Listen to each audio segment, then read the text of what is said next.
Ashford Lux Hotel, London. A chilly November evening, yet inside the grand ballroom of the Ashford Lux Hotel, the atmosphere was the complete opposite.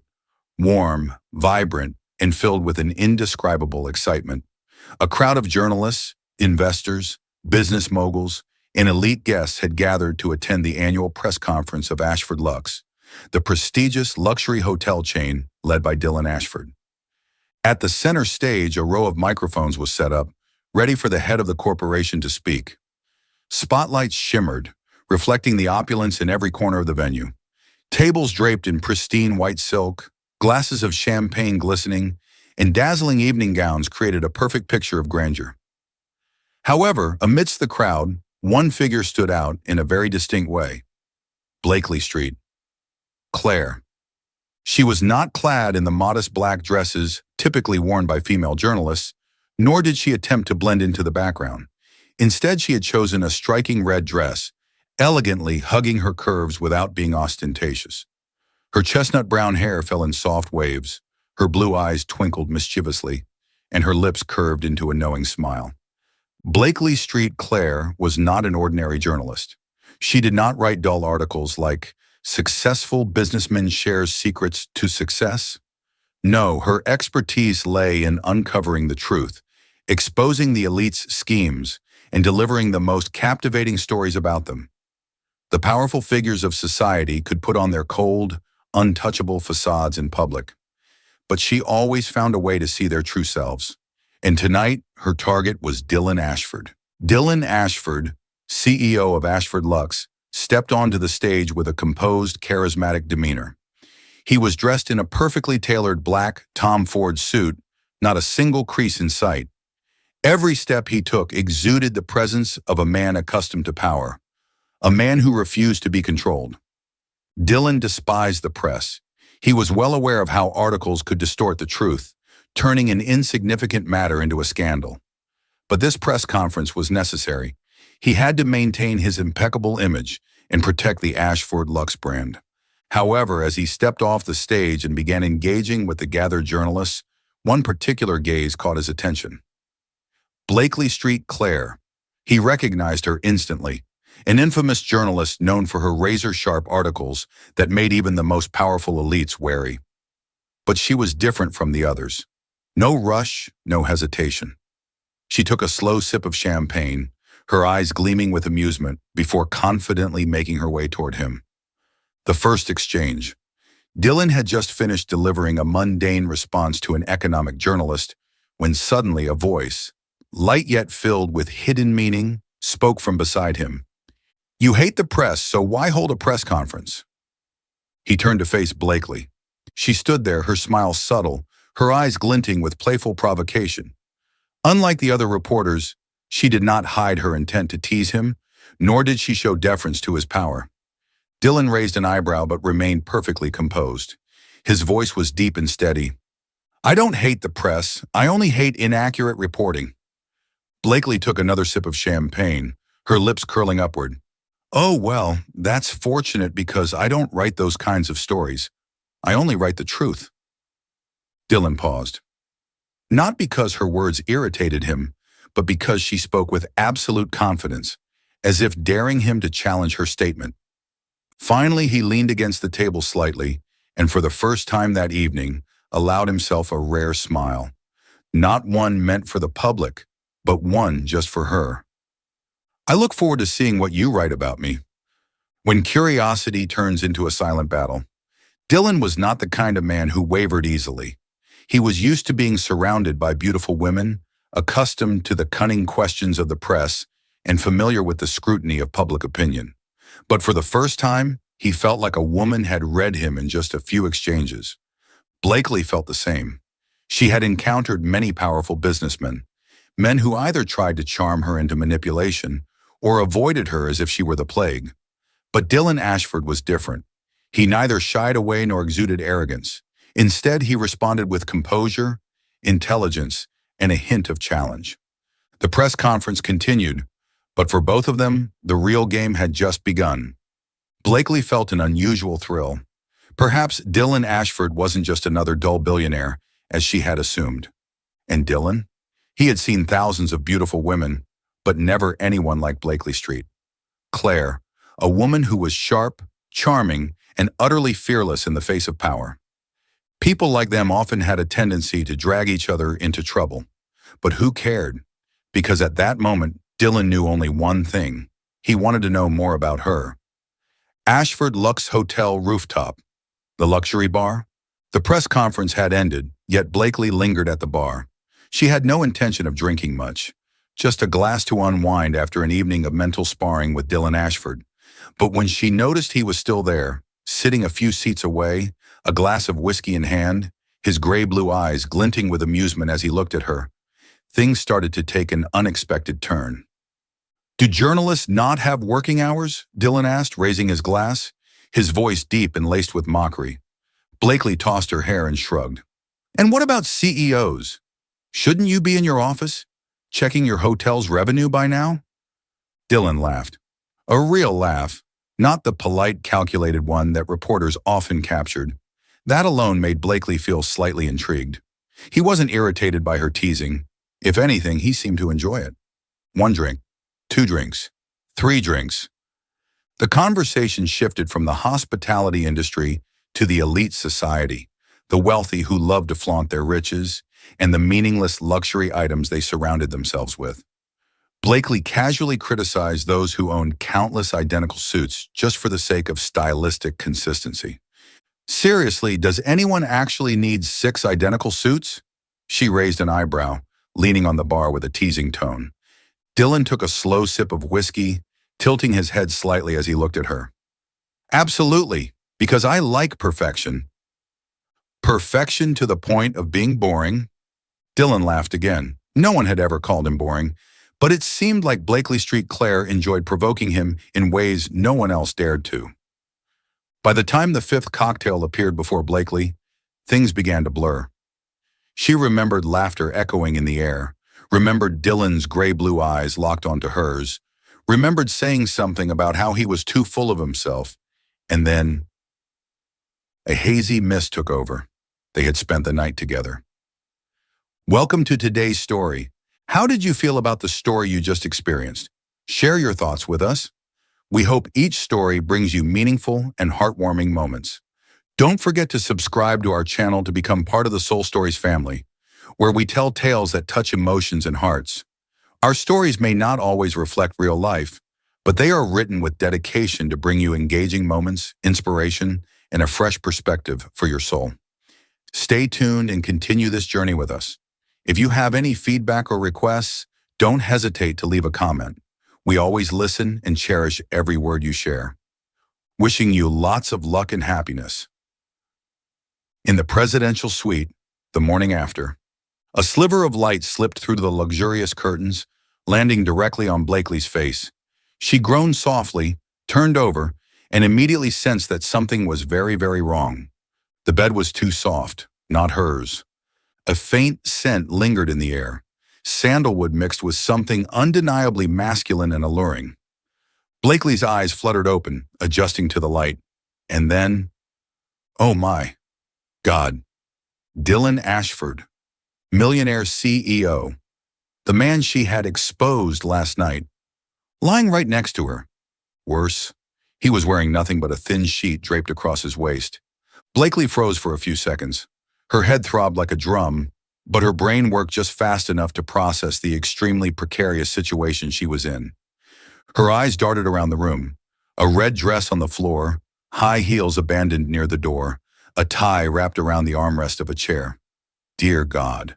Fragments of the night before surfaced, his fingers gripping her waist. A scorching kiss. Low laughter brushing against her ear. And then Blakely squeezed her eyes shut, trying not to panic. "Shit," she muttered, staring up at the ceiling. She wasn't the kind of woman who freaked out over a one-night stand, but she also wasn't the type to get entangled with an arrogant, ridiculously wealthy CEO who could make her life infinitely more complicated if he wanted to. She turned her head slightly, glancing at Dylan, who was still sound asleep. He looked annoyingly at ease. This could not go on for another second. The plan: get dressed, fast, leave before he wakes up. Pretend this never happened. Blakely grabbed her dress, slipping into it while scanning the room for her purse. Once she was ready, she hesitated for a second before snatching a piece of paper from the desk and scribbling a quick note. Thanks for a fun night. No flowery words, no lingering ties. She placed the note down, smoothed her hair, and tiptoed to the door. Dylan Ashford hated mornings. They always arrived too early, too bright, and usually dragged in tedious board meetings. But today, something was worse than the morning itself. She was gone. He groggily opened his eyes, his head still heavy from last night's whiskey.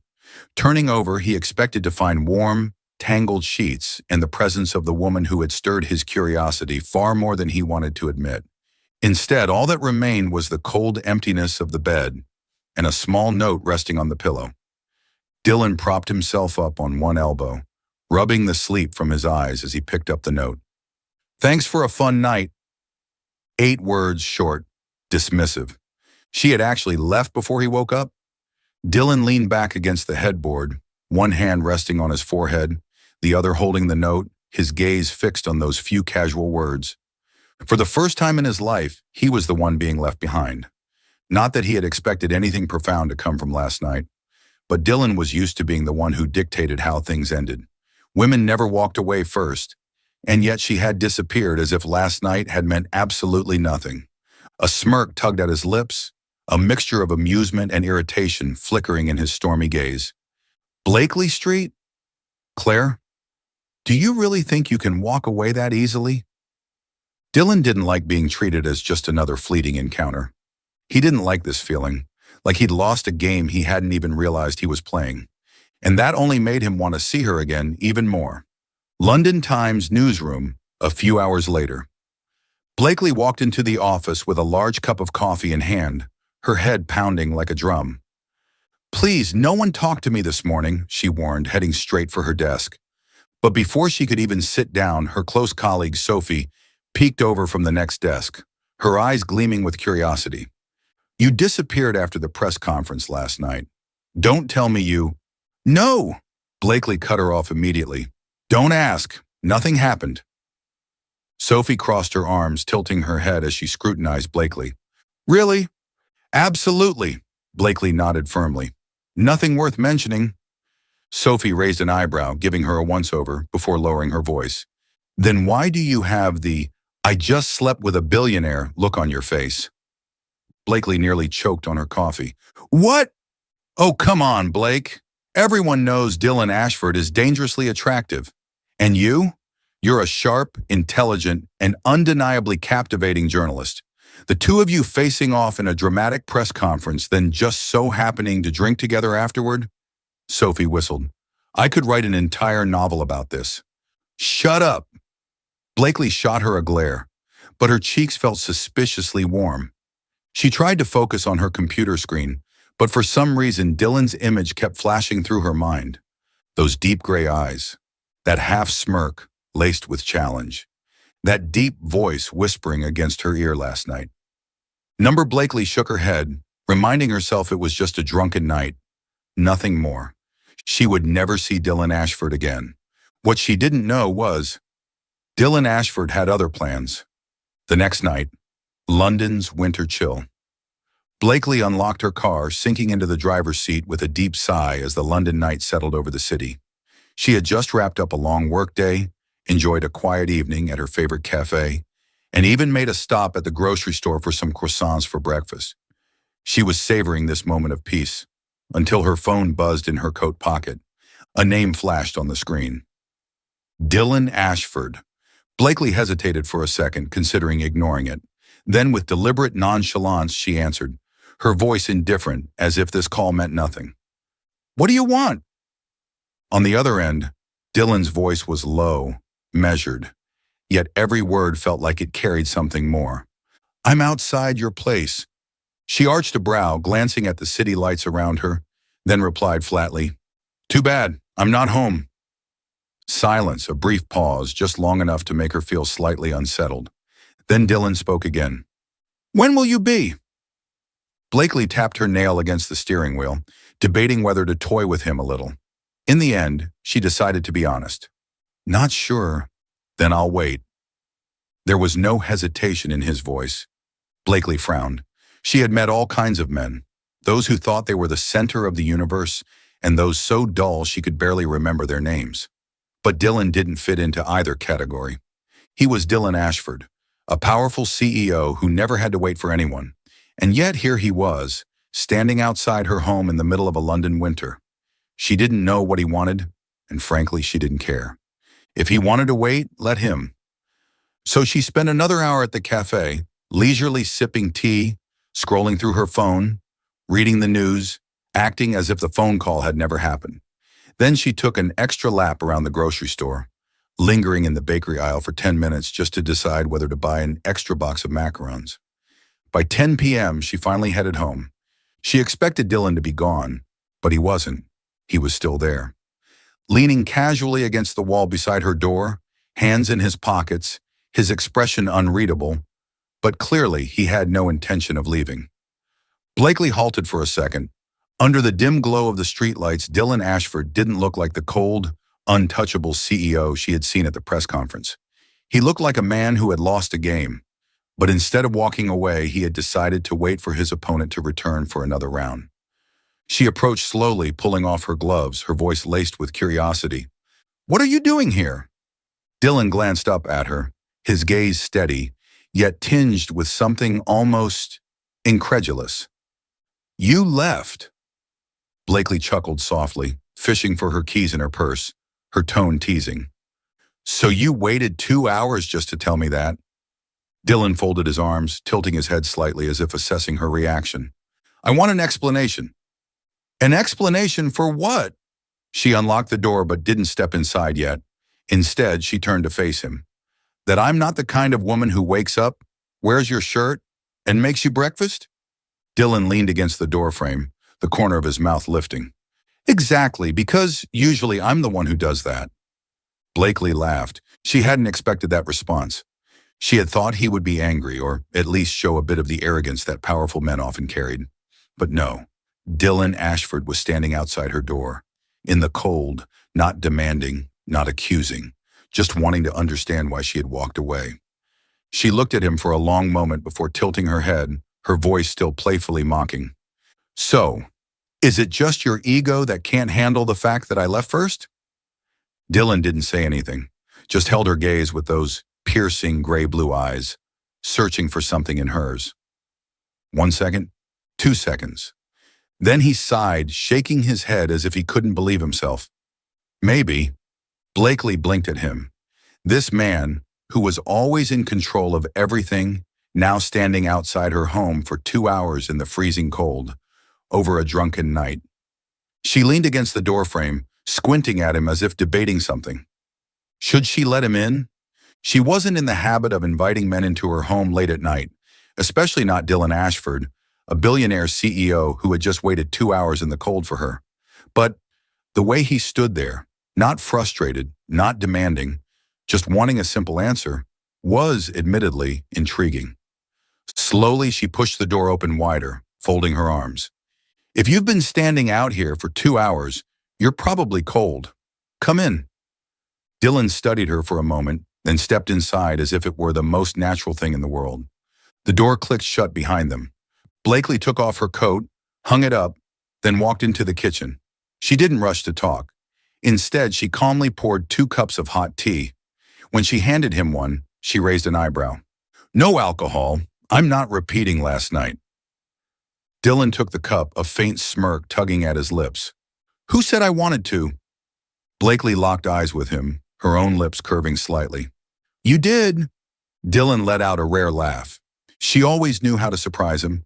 She sat down at the table, cradling her tea in her hands, her tone light but sharp. "So what do you want now? A deep discussion about how men don't like being left behind? Or do you just want to know if I regret it?" Dylan pulled out a chair sitting across from her, placing his cup down. He tilted his head, his voice low, steady, yet full of intent. "Both." Blakely smiled faintly. "I don't regret it." She took a sip of tea, her eyes never leaving his. "But I have no intention of making this a habit." Dylan rested his elbow on the table, watching her intently. "Why not?" She raised an eyebrow. Are you seriously asking me that? Dylan shrugged, unfazed. If you think last night was a one-time thing, then you're wrong. Blakely was silent for a moment. Then she let out a laugh. Confident, aren't you? Not confidence.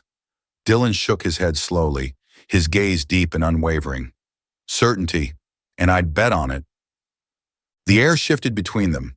Blakely studied him, and in that moment, she knew one thing. She was going to play this game with him, and who would win or lose? Well, that was yet to be decided. Since that night, Dylan Ashford refused to let Blakely Street Claire slip away. But he wasn't the type of man to send flowers every day or bombard her with messages. No, Dylan preferred a more strategic game. He appeared in places she frequented, not obtrusively, not excessively, but just enough to make sure she noticed. The first time, the cafe. The next morning, Blakely was at her usual cafe, typing away on her laptop, completely focused on her article. That was until a deep voice spoke right beside her. What are you writing today? She looked up, and of course, it was Dylan Ashford. She blinked. What are you doing here? Dylan unfastened a button on his coat, settling into the chair across from her with ease. Having coffee. There are hundreds of cafes in London. What a coincidence, huh? Dylan smirked. Maybe it's fate. Blakely chuckled, shaking her head. I don't believe in fate, but I do believe in the stalking abilities of a CEO with too much free time. Dylan took a sip of his coffee, unfazed. Dinner tonight? Blakely leaned back in her chair, pretending to consider it. I have plans, lying on my sofa and reading a book on male psychology. Perfect. I can help you with hands-on research. Sorry, but I prefer reading. Dylan's smirk deepened, his eyes glinting with challenge. That's fine, but I don't take rejection lightly. The second time. The newsroom. The next day, Blakely had just stepped into the newsroom when a colleague rushed over, eyes wide with excitement. Blakely, there's a man waiting for you at reception. Super handsome, the successful businessman type. Definitely an ex? Blakely frowned. I don't have any exes that fit that description. She walked to the front desk, and naturally it was Dylan. Dressed in a sharp black suit, standing with effortless confidence, he didn't look like a man who had been turned down the night before. What are you doing here? She asked, arms crossed, eyebrow raised. Just wanted to take you to lunch. I have plans. Dylan tilted his head. Oh, with who? None of your business. Dylan chuckled, nodding as if conceding. I'm in no rush. I'll wait. And wait he did. By the time she finished work and stepped out of the office, he was still there, leaning against his car, hands in his pockets, looking completely unbothered by the hours that had passed. Do you seriously have nothing better to do? She asked, exasperation creeping into her voice. I have plenty to do. He stepped closer, his eyes dancing with amusement. But one thing is more important, getting you to say yes. Blakely studied him for a long moment, then exhaled, folding her arms. Fine, one dinner, but I choose the place. Dylan pretended to consider. As long as it's not a fast food joint. Too bad. I was planning on taking you for burgers. Dylan laughed, shaking his head. I don't mind, as long as you're sitting across from me. The third time, the charity gala. That evening, Blakely attended a prestigious charity gala. Dressed in a sophisticated navy blue gown, she had just taken a sip of champagne when a familiar deep voice murmured beside her. You're late. She nearly choked on her drink. Turning, she found Dylan in a black tuxedo, standing there with that signature smug smirk. Why are you here? Dylan lifted his glass, his eyes gleaming with mischief. I'm the main sponsor of this event, and of course I had to continue the game. Blakely let out a soft laugh. This game was far from over. The charity auction, a game of wits. The charity auction took place in a lavish ballroom, glowing under the light of crystal chandeliers. London's elite filled the space, distinguished gentlemen, successful entrepreneurs, and renowned figures from the art world, exchanging polite handshakes and elegantly raising their champagne glasses.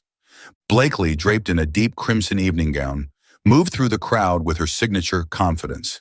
She was never one to shy away from power. On the contrary, she relished observing them, sometimes teasing them with sharp, cutting remarks.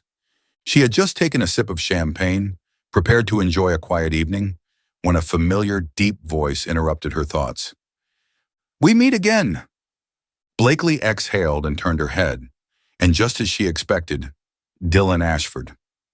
Dressed in a perfectly tailored tuxedo, he stood beside her, that signature half-smirk tugging at his lips, his eyes glinting with a quiet challenge. "You seem to have a habit of showing up wherever I am." Dylan shrugged, mischief flickering in his gaze. "Must be fate." Blakely chuckled. "That line again? You need some new material." Dylan didn't reply.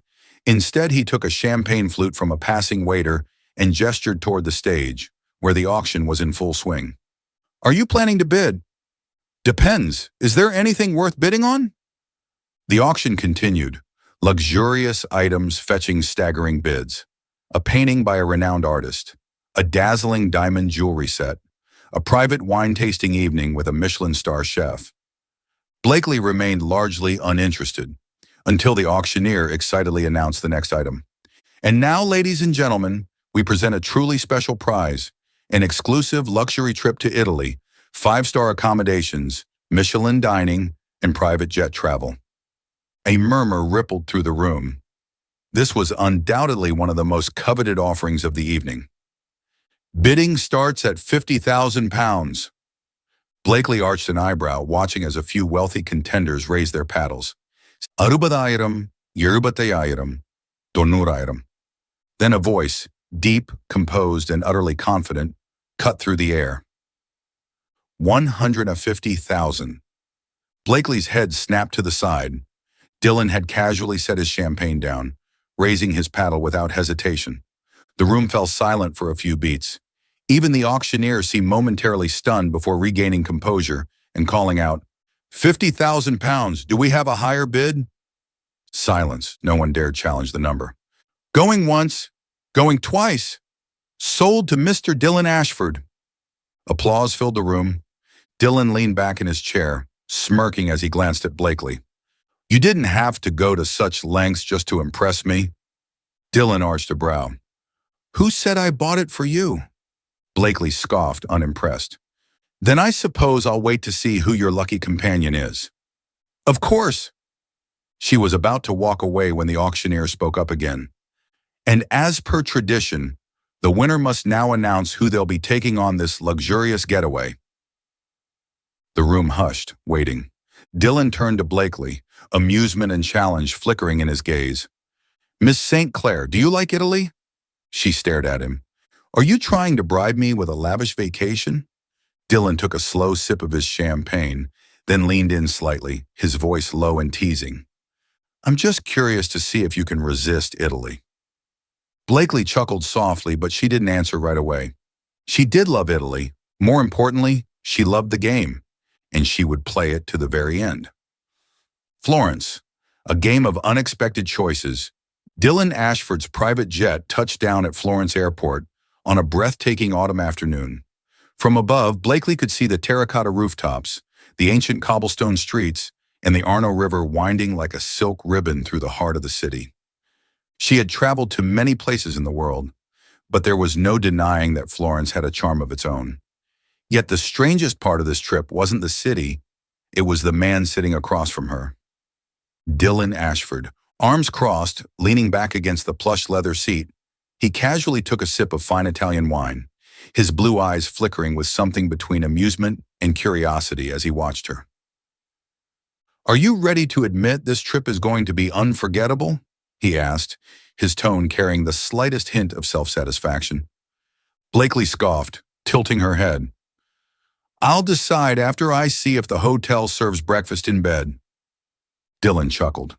"Trust me, the service at this hotel won't disappoint you."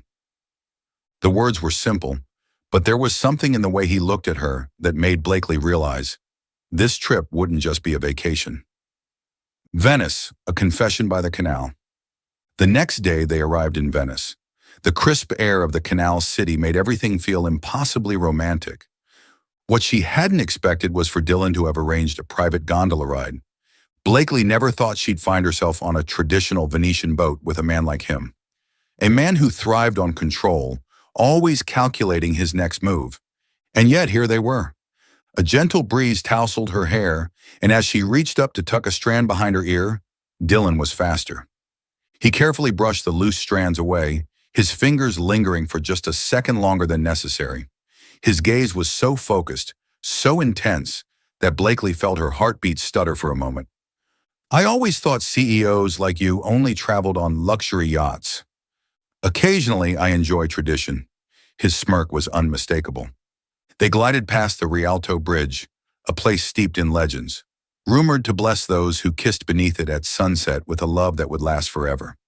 Do you believe in legends? Dylan asked suddenly, his voice deep and measured. Blakely arched an eyebrow. Which one? The one that says if two people kiss under this bridge at sunset, they'll stay together forever. She let out a soft laugh. Are you planning to test it? Dylan didn't answer. He just looked at her, his gaze unreadable. Then, without warning, he leaned in, his lips brushing lightly against the corner of hers. Blakely froze. It wasn't a demanding kiss, just the softest touch, but it sent a slow-burning fire coursing through her veins, making her breath catch. She inhaled sharply, her heart pounding harder than she cared to admit. Do you believe now? Dylan murmured, his voice smooth as velvet. Blakely swallowed, forcing herself to stay composed. I don't believe in legends, but I do believe in Italian wine and pizza. Dylan chuckled, but this time his eyes held something deeper, something more than just amusement. Tuscany, an afternoon to remember. The next day they wandered through the endless vineyards of Tuscany. The air here was different from Venice, peaceful, timeless, with an almost fairy tale-like quality. They sampled exquisite wines, and Dylan stood just a little closer than usual. Every time she glanced sideways, his gaze was already on her, studying every shift in her expression. As they walked past a particularly tall vine, Blakely suddenly rose on her toes, reaching for a cluster of ripe purple grapes. Before she could grab them, a strong hand moved ahead of hers, plucking them first. Dylan turned to her, holding the fruit out. Do you always have to win? She teased. Dylan shrugged. I don't compete. I just know what I want. She took the grapes from him, slowly popping one into her mouth. As she bit down, a droplet of sweet juice trickled down the corner of her lips. Before she could wipe it away, Dylan reached out, his thumb brushing the stray drop from her skin. The world seemed to still. Blakely felt her breath falter. You know, Dylan murmured, I've never met anyone like you. She smiled, attempting to mask the strange unease curling inside her. Really? I thought you'd met every type of woman there is. None like you. For the first time in a long while, Blakely's heart skipped a beat. Amalfi when there was no turning back. On their last night in Italy, they arrived in Amalfi, where towering cliffs embrace small, picturesque villages painted in vivid hues. After dinner, just as Blakely was about to retreat to her room, Dylan suddenly reached for her hand. She turned to him, waiting. Dylan stepped closer, his teasing demeanor gone, replaced by something raw, something serious. I thought this was just a game, he murmured. Blakely's heartbeat stuttered. But I was wrong, Dylan continued, his voice rough, edged with something unfamiliar. I don't want this to be just another trip, and I don't want you to disappear on me again. Her fingers curled into her palm. Dylan tilted her chin up, forcing her to meet his gaze. I'm not joking, he said softly, but there was no mistaking the certainty in his voice. Blakely swallowed hard. She knew Dylan wasn't the kind of man who let his guard down easily. What do you want from me?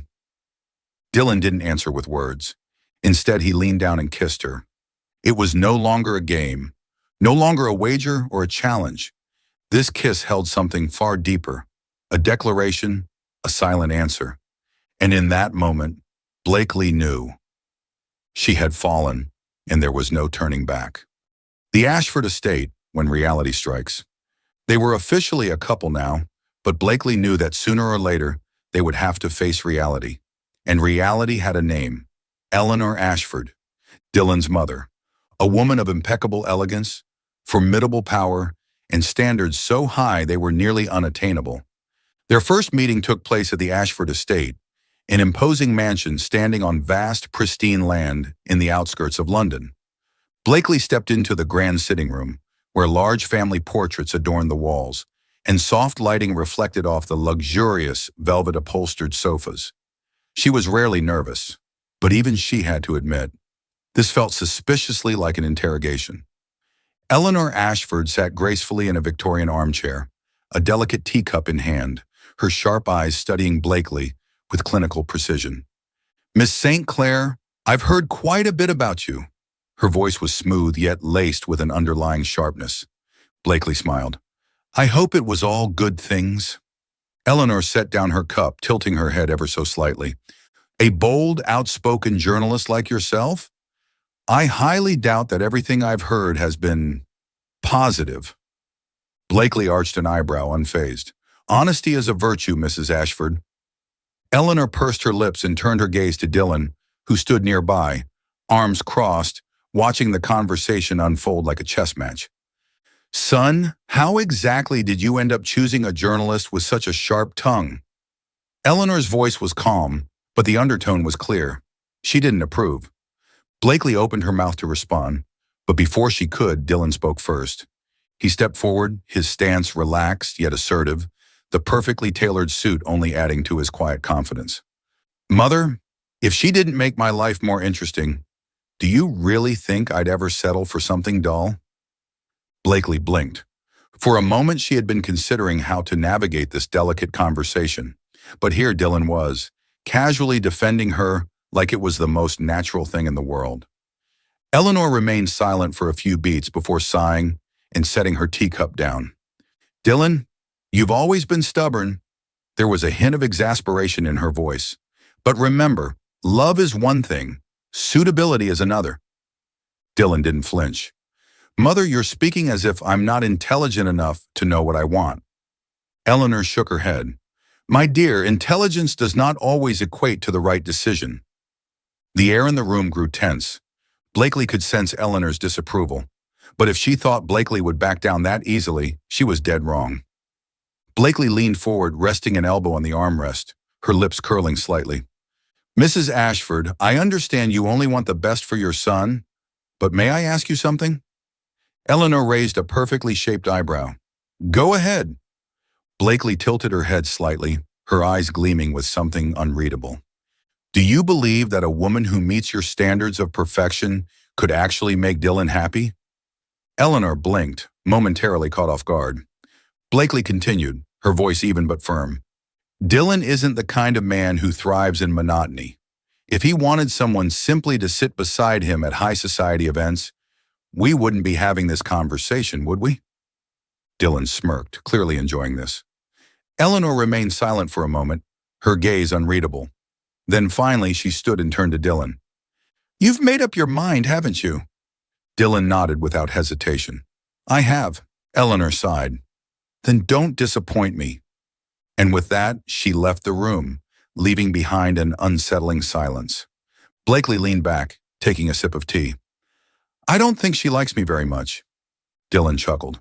"Trust me, if she truly hated you, she wouldn't have been nearly this polite." Blakely eyed him skeptically. "You sure about that?" Dylan leaned in slightly, his voice dropping to a low murmur near her ear.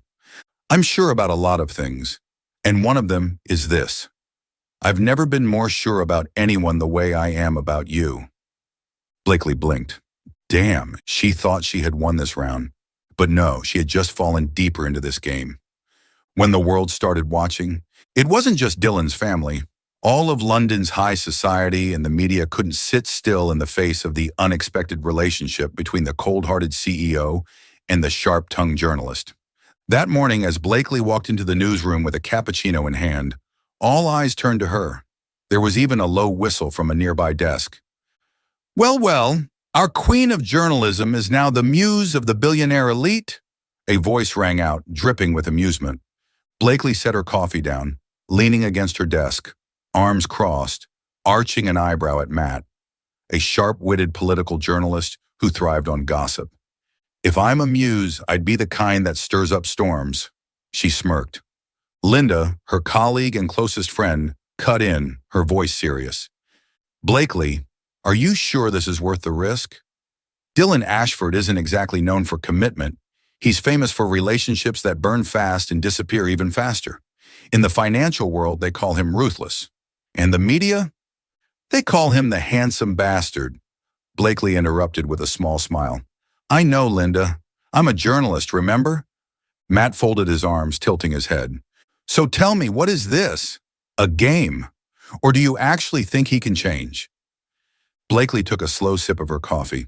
She hated explaining herself, even more so when people tried to analyze her like some psychological experiment. But she still answered, her tone composed. If he's playing a game, then I'll be the opponent who doesn't play fair.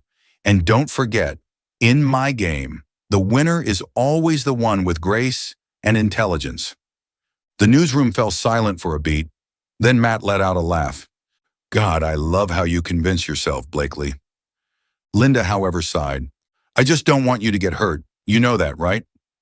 Blakely met her friend's worried gaze. She understood Linda's concern, but at the same time, she knew herself. She wasn't the kind of woman who got swept up in romance and forgot who she was. She squeezed Linda's hand gently. Trust me, if anyone should be worried, it's Dylan. Meanwhile, on the other side of the battlefield, London's high society was buzzing. Did you hear? Dylan Ashford is dating a journalist. A journalist, not a socialite, not an actress, someone whose pen could take down an entire empire. Dylan, the ruthless strategist of the finance world, caught up in a love affair? It's absurd. Blakely is famous for her razor-sharp wit, but paired with Dylan? Could this be the perfect blend of fire and ice? Every whisper, every speculation painted a picture everyone wanted to see. A battle between a man who refused to be controlled and a woman who refused to bow to anyone. And Dylan knew it. I feel like I've become a hot topic without even needing a press conference, he muttered as he scrolled through a tabloid headline about their relationship. Blakely glanced at him, smirking. Welcome to my world. Dylan leaned back, his gaze playful. Your world is interesting. You still have time to back out, Dylan, she teased. Dylan let out a low chuckle, stepping closer, placing one hand on the back of her chair, leaning down just enough to make her pulse flicker. Do I seem like the kind of man who backs down? Blakely blinked. Damn it, she hated how effortless he made this look. No, she said, keeping her voice steady. I think you're the kind of man who enjoys a challenge. But the problem is, she placed a hand on his chest, gently pushing him back, just enough to create a sliver of space between them. I'm not a prize to be won. I'm an opponent worth fighting. Dylan smiled, slow, deliberate. I wouldn't want it any other way. And with that, the game continued, through endless whispers, through disapproving glances, yet not once did either of them retreat. Because this wasn't just a game of power or passion, this was them, playing the game together. London nights in a final move. The London evening was crisp, but inside their favorite upscale cafe, the air was warm, filled with the soft hum of conversations and the occasional clinking of porcelain cups. As always, Blakely sat across from Dylan, one hand wrapped around a steaming cappuccino, the other idly twirling a silver spoon as she recounted a hilarious tale about the subtle power struggle between the high society wives at last week's charity gala. Dylan watched her in silence. She had been the most unexpected part of his life, the woman who challenged him, saw through him, and never let him win too easily. How long had it been? 6 months? A year? Time blurred when he was with her. At first, Dylan thought Blakely was just an entertaining challenge, but at some point he realized his world had started revolving around her. He no longer wanted to play games. He wanted forever. Dylan set his wine glass down, leaning forward slightly, his gaze soft yet resolute. Blakely, do you remember our argument about who's the better strategist? Blakely looked up, raising a playful eyebrow. Oh, of course. I told you that if you could wait outside my door for 2 hours, it would prove your feelings weren't just a game. Dylan chuckled. Exactly. And tonight I want to tell you, I don't just want to play for a night. I want a lifetime of this, of us, of all the unexpected turns, of all the arguments over my poorly knotted ties. Blakely laughed. Dylan Ashford, London's cold, ruthless CEO, now sitting across from her, talking about arguing over ties? Before she could respond, Dylan stood. He walked over to a corner of the cafe, reached into the barista's drawer, something clearly prearranged, then turned back toward her, holding a small, exquisitely crafted box. And then he knelt. The cafe fell completely silent. Blakely's eyes widened. I know you're brilliant, fearless, and impossible to tame, Dylan began, his voice steady but full of something raw. And that's exactly why I want to stand beside you, to laugh with you, to win with you, to face every battle together. Will you let me prove that, while I once was a CEO who hated commitment, now I am ready for a lifetime of not just unpredictable dates, but of shared dreams and futures? She stared at him. Dylan Ashford was proposing, not with an elaborate speech or some extravagant grand gesture, but as himself, honest, unwavering, and with just the right touch of humor. For the first time in a long time, Blakely was speechless.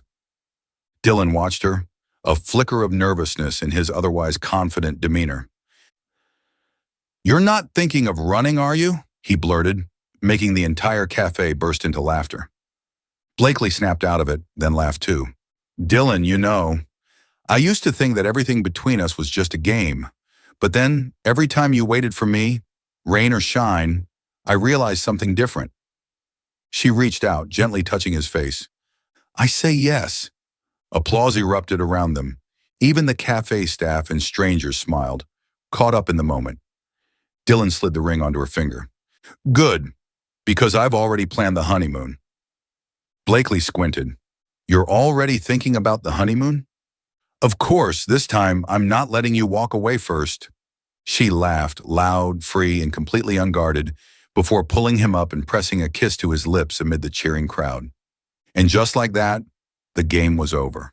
Not with a winner or a loser, but with the best ending imaginable. London's most unpredictable wedding. All of London was buzzing with anticipation for the wedding of the year. The union of Dylan Ashford, the cold, ruthless CEO, and Blakely St. Clair, the sharp-tongued, fearless journalist whose words could expose the truth like no other. But for those expecting a stiff, traditional high society affair, they were about to be proven very, very wrong. Their wedding took place at a grand, centuries-old castle on the outskirts of London, where every detail reflected their essence. From the witty invitation cards that read, "Come witness a battle of wits that will never end," to the bold decor featuring some of the most memorable and savage quotes they had thrown at each other over the course of their relationship. Blakely walked down the aisle in a gown that was both elegant and unapologetically her, the sheer veil embroidered with humorous excerpts from her most famous articles. Dylan, always the man of impeccable style, wore a custom black suit with a subtle yet iconic detail. The lining of his jacket was stitched with the words, "I stood outside your door for 2 hours." There were no painfully long speeches. Instead, friends and family roared with laughter as the MC recounted some of their most ridiculous moments. We all know Dylan Ashford is a brilliant strategist, but his most ambitious plan was completely wrecked by a woman and a drunken night. Blakely chuckled, glancing at her soon-to-be husband, while Dylan simply shook his head in feigned exasperation. When it was his turn to speak, he raised his glass, eyes locked on hers, soft, steady, utterly devoted. Blakely, you are the only woman who has ever dared to leave me after a night together, and the only one who makes me want to be left behind forever. Laughter rang through the hall, but there were also tears. All the doubts, the opposition, whether from Dylan's mother, Blakely's colleagues, or the whispers of London's elite, had faded into irrelevance. Because in this moment, no one could deny one thing: their love was real. 1 year later, chaos and perfection. If anyone thought marriage would slow them down, they were terribly mistaken. Dylan and Blakely's life became even more unpredictable. filled with passionate debates over everything from business strategies to the correct type of bread for breakfast. But there was one major change. They weren't just a duo anymore. They were a family, and not just with one child, but two. Meet Ethan and Evie, the Ashford twins. Intelligent, mischievous, the perfect mix of their parents. They had Blakely's sharp wit and Dylan's piercing stare, a terrifyingly effective combination. Even as toddlers, their personalities were clear. Ethan was calm and calculated, watching the world like a future CEO in the making. Evie, on the other hand, she was a miniature Blakely, always ready with a cutting remark at just the right moment. Dylan, a man who had built an empire, faced ruthless business adversaries and controlled billion-dollar deals, was completely powerless against them. One memorable incident? Blakely was attending a press conference when suddenly Evie climbed onto the podium and with a perfectly innocent face yelled, "Mummy, can I tell the reporters that Daddy burned the toast last night?" The entire hall erupted into laughter. Dylan, who was watching from the side, coughed, adjusted his tie, and tried to maintain his usual CEO composure. But there was no escaping this. The best question ever asked. One evening, Ethan climbed into bed between his parents, looking unusually serious. "Mummy, Daddy," he said, eyes filled with curiosity, "I saw your wedding pictures. But why does Mummy look so happy, and Daddy looks at Mummy like she's a treasure?" Blakely grinned, turning to Dylan with an amused look. "Because your father knows that without me, life would be terribly boring." Dylan pulled his son into his arms, his voice soft yet certain. "No, son, it's because I know that without your mother, I'd never have won this game." The game never ended, but love always won. For Dylan and Blakely, marriage was never about winning or losing. It was an adventure, filled with unpredictability, laughter, and unconditional love. And in this game, neither of them won, because they had already found the greatest prize of all, each other. Thank you for following our story. Did this story touch your heart? Leave a comment below. If you enjoyed the story, don't forget to like, share, and subscribe to our channel.